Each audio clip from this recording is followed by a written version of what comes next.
Hi, Basket Case here. I have stitched around till I have a few holes left, and I've been adding pine needles. You can see that it's getting thicker. I'm going to show you how to trim these and go on to row 2. The way that I do this is I hold the cut ends parallel to the table, and I hold the scissors parallel to the table. I'm going to turn this sideways so that you can see it. I want to make a deep cut, and I want the bottom one, the longest one, to be no longer than 1 inch, and the ones up here to be no shorter than 1/2 inch, and that's ish. Okay, now that these are different lengths, I can push these under this next row and go on to row 2. As I get closer, I'll start putting those under there. And I'm still going from back to front. I'm pressing down to keep this nice and flat. And I'm going to start pushing these under here. There will be little ones that stick out. That's pretty typical. And we can trim those off later. So I'm just going to start pushing this down. It's a little bit awkward, but it gets easier each time you do it.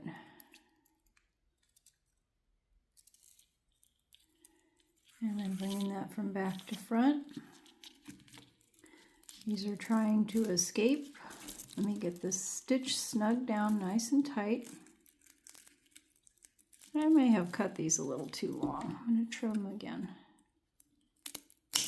Here we go.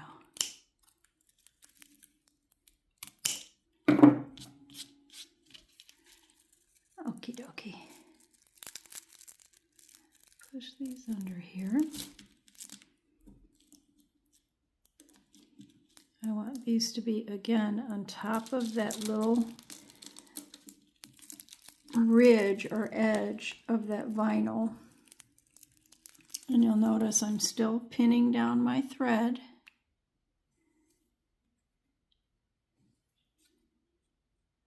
think I have another hole here closer. Okay, that's it. To keep my tension, and you can see this little piece sticking out here, we can either stitch over that with the next row, or we can just break that off or trim it off. Pinning down my thread.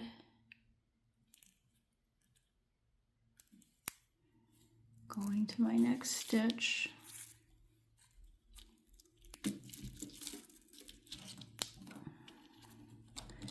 Doing that belly pull.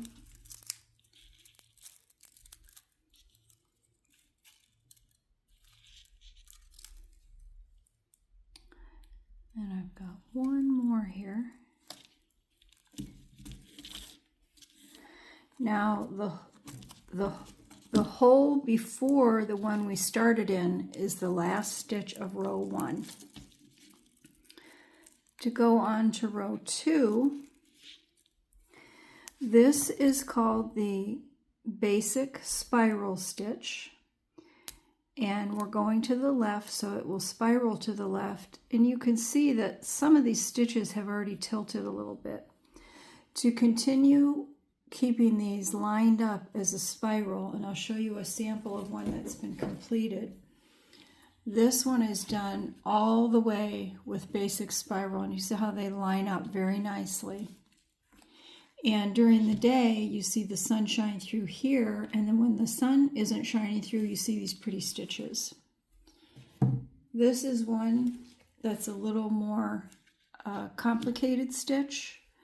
It's the spiral, a wrap, and then these are tie stitches, and then it ends with the spiral. So during the day, you get the blue that shines through, and then when the sun goes away, you have that pretty little stitch circle there. You can make these any way that you like. To continue the spiral stitch, I stitch through on the back, and I start on the left and I'm going to go through a little bit of the pine needles, maybe the top fourth of that row, and I'm going to come out on the right. Back to front, left to right, make your stitches nice and tight. You can see that this stitch, well, I'll show you next time with a needle, it's a little easier. Do that belly pull and see how that's making a spiral. And I'm on row 2, I've got 2 stitches here. Back to front, left to right, make your stitches nice and tight, and you can see that the needle crosses under that stitch. That's the basic spiral. Once you know the basic spiral, you can build on that very simply with other stitches.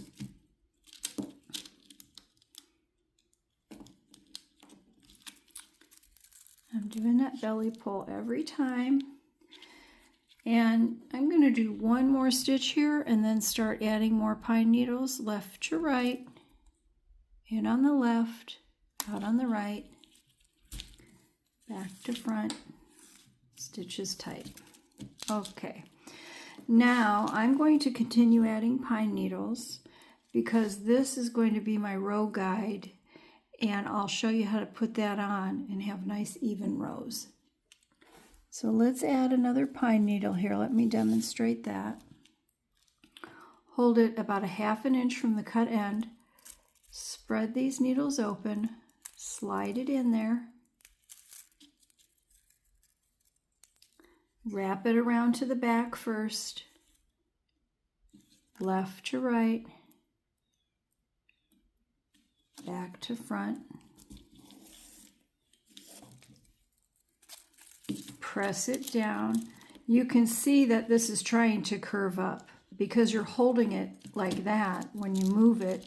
So if you want it to stay flat, a nice flat base, or even an entirely flat sun catcher, keep doing that press down.